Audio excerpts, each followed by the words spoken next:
அம்மா செய்யும் சமையல் அன்பை ஊட்டி வளர்க்கும், பாட்டி செய்யும் சமையல் மருத்துவம் இருக்கும்.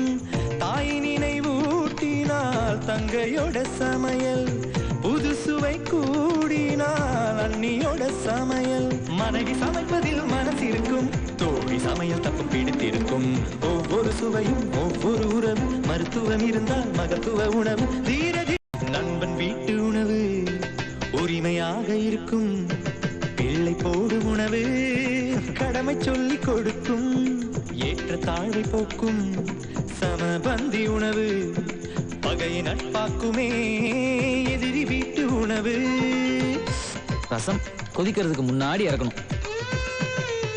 பண்பாட்டை உணர்த்திடுமே விழா கால உணவு, நம்மாயுளையே கூட்டும் அம்மா.